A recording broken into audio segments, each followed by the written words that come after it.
દાહોદ જિલ્લામાં નવા વર્ષની અનોખી ઉજવણી કરવામાં આવે છે। જિલ્લાના લીંબડી, ગાગાડી, ગરબાડા અને અબલોડ ગામમાં ગાય ગૌરી નામના પર્વની ઉજવણી વર્ષો જૂની પરંપરા રહી છે। ઉજવણીમાં ગામના તમામ લોકો ભેગા ભાગ લેતા હોય છે। પરંપરાની વાત કરીએ તો લગ્ન વખતે જેવી રીતે કન્યાનો શણગાર કરવામાં આવે છે, તેવી જ રીતે નવા વર્ષના દિવસે પશુપાલકો પોતાની ગાયોનો શણગાર કરે છે। પશુઓને કલર, મહેંદી, પગ અને ગળામાં ઘૂઘરા સાથે કૃષ્ણ ભગવાનને પ્રિય એવા મોરપંખ લગાવી સજાવવામાં આવે છે। પશુઓને ગોળની રાબ પીવડાવવામાં આવે છે। ગામના મંદિરોમાં આરતી અને સ્તુતિ કરવામાં આવે છે। ત્યારબાદ ગામના ચોકમાં ગાયોને છૂટી મૂકીને દોડાવવામાં આવે છે।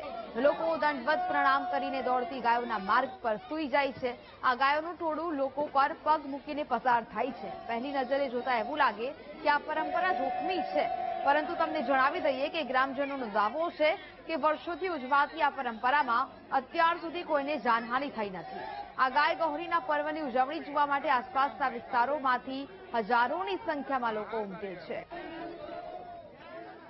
લોકો ગાયોને પાળી અને આ ગાય ગૌરીનો તહેવાર ઉજવીએ છીએ। તેમાં ભગવાન શ્રી રણછોડરાયની અસીમ કૃપાથી જે અમારા મંદિર ઉપર ગાય ગૌરી પડેલી છે અને લગભગ 10 થી 15 20 જણાને પાવન આવે છે અને તેમને ઉપર ગાયો ચડી બી જાય છે તો બી એમને કંઈ થતું નથી।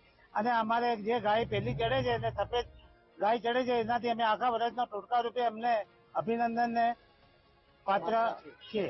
આ વર્ષે કઈ પહેલી ગાય ચાલી? આ વર્ષે રણછોડરાયના મંદિરે દર વર્ષથી સફેદ ગાય ઉપર પહેલી જ આવે છે। ગાય ગૌરીના તહેવારનું ખૂબ જ મહત્વ છે। ગાય ગૌરીનો તહેવાર જે પશુપાલકો હોય છે એ આખા વર્ષ દરમિયાન જે કંઈ બી ગાયો ઉપર જાણે અજાણે કોઈ પણ પ્રકારનું અત્યાચાર ઇનડાયરેક્ટલી થયેલો હોય એના માફી માંગવાના ઉદ્દેશથી ગાય ગૌરીનો તહેવાર ઉજવવામાં આવે છે। ગાય ગૌરીના તહેવારની અંદર સમગ્ર ગામના તમામ સમાજના લોકો એક સાથે રહી અને હર્ષોલ્લાસ સાથે ઉજવવામાં આવ્યો છે। અને ચાલુ વર્ષે એવું કહેવામાં આવે છે કે સૌપ્રથમ સફેદ ગાયના પગલા ગાય ગૌરીની અંદર પડ્યા છે, તો ગાય માતાની કૃપાથી આવનારું વર્ષ એ ખૂબ જ સરસ રહેશે। એટલે અમે એવું છે કે ગાયો નીચે હોઈ જાય પણ ગાયો કઈ અસર નથી થતી અને એના માટે અમે પાડીએ જ છે। ભેટથી જ પાડીએ, વર્ષોથી ચાલતું આવે ચલાડી ગયા છે, એના માટે અમે બધું કરીએ છીએ।